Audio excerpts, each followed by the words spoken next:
அனைவருக்குமே வணக்கம். சற்று முன் கிடைத்திருக்கக்கூடிய ஒரு மிக மிக முக்கியமான செய்தி ஒன்று வெளியாகியுள்ளது. சற்று முன் கரூர் வழக்கில் செந்தில் பாலாஜி குற்றவாளி என சிபிஐ விசாரணையில் பார்த்தீங்கன்னா இப்போ தெரிய வந்திருக்கு. இந்த நிலையில் அவர் கொடுத்த வாக்குமூலத்தின் அடிப்படையில் சதுரடியாக திமுகவுடைய அறிவாலயமே பார்த்தீங்கன்னா பெரும் அதிர்ச்சியில் இருக்காங்க. சில முதல்வர் ஸ்டாலினுடைய கதை ஒட்டுமொத்தமாக முடிய போது சில செந்தில் பாலாஜி அவர்களும் முதல்வர் ஸ்டாலின் அவர்களும் இடையே இருவருமே பேசிய ஆடியோ வெளியே இருக்கு. இந்த ஆடியோவின் அடிப்படையில் அதிரடியாக திமுகவுக்கு ஒரு மிகப்பெரிய திருப்பம், ஒரு மிகப்பெரிய பின்னடை தேடி தந்திருக்காரு. இந்த நிலையில் தான் பார்த்தீங்கன்னா அதிரடியாக திமுக போட்ட வலையில அவங்களே பார்த்தீங்கன்னா கீழே விழுந்திருக்காங்க. இதன் அடிப்படையில் இப்போ செந்தில் பாலாஜி அவர்கள் தான் குற்றவாளி என நிரூபணமாயிருக்கு. இந்த அதனால் பார்த்தீங்கன்னா இப்போ திமுகவில் பெரும் அதிர்ச்சியில் இருக்காங்க.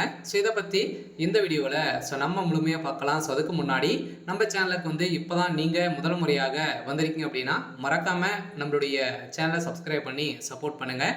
வாங்க வீடியோக்குள்ளே போகலாம். அனைவருக்குமே தெரியும் இல்லையா? கரூரில் பார்த்தீங்கன்னா விஜய் அவர்கள் பிரச்சாரத்தில் ஈடுபட்டும் போது ஒரு 41 கூட்ட நெரிசலின் காரணமாக 41 உயிரிழந்தது சம்பவத்தின் அடிப்படையில் இதில் நிறைய மர்மங்கள் இருக்குது அப்படின்ற மாதிரி பார்த்தீங்கன்னா தாவேக்காவும் அதே மாதிரி பார்த்தீங்கன்னா மேல்முறையீடு இட்டு இருந்தாங்க. இதை தொடர்ந்து திமுக பார்த்தீங்கன்னா விஜய் அவர்கள் மீதே நிறைய குற்றச்சாட்டுகள்லாம் வைத்திருந்தாங்க. இருந்தாலுமே பார்த்தீங்கன்னா நிறைய எதிர்கட்சி தலைவர்கள் அனைவருமே பார்த்தீங்கன்னா திமுக மீது தான் குற்றச்சாட்டுகள் வைத்திருந்த நிலையில இப்ப சதுரடியாக இந்த கரூர் வழக்கின் மூலமாக செந்தில் பாலாஜி அவர்கள் தான் குற்றவாளி என நிரூபணமாயிருக்கு. இதனோட பேரில் இப்போ முதல்வர் ஸ்டாலின் அவர்கள் பார்த்தீங்கன்னா செய்த சம்பவம் இப்போ சட்டப்பேரவை கூட்டம் நடைபெறுது. இதுவும் பார்த்தீங்கன்னா நிறைய விதமான தீர்மானங்கள்லாம் நிறைவேற்றப்படுது. அந்த தீர்மானத்தின் அடிப்படையில் இந்த கேள்விகளுக்கும் முன்வைத்திருந்த நிலையில எடப்பாடி பழனிசாமி அவர்களும் பார்த்தீங்கன்னா அங்கு எதிர்த்து கேள்வி கேட்டிருக்கக்கூடிய நிலையில அங்கு இரு தரப்புக்குமே பார்த்தீங்கன்னா மோதல்கள் ஏற்பட்டிருக்கு.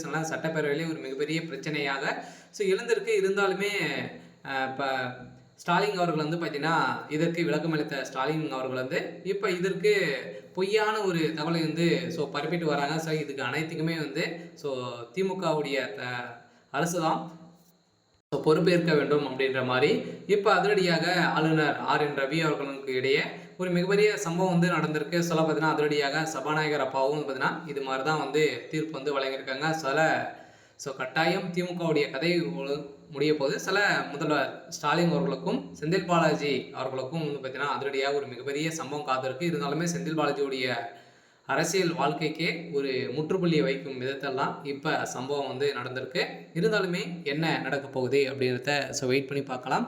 இது மாதிரி செய்திகளை தெரிஞ்சுக்கணும் அப்படின்னா மறக்காமல் நம்மளுடைய சேனலை சப்ஸ்கிரைப் பண்ணி சப்போர்ட் பண்ணுங்கள். தேங்க்யூ.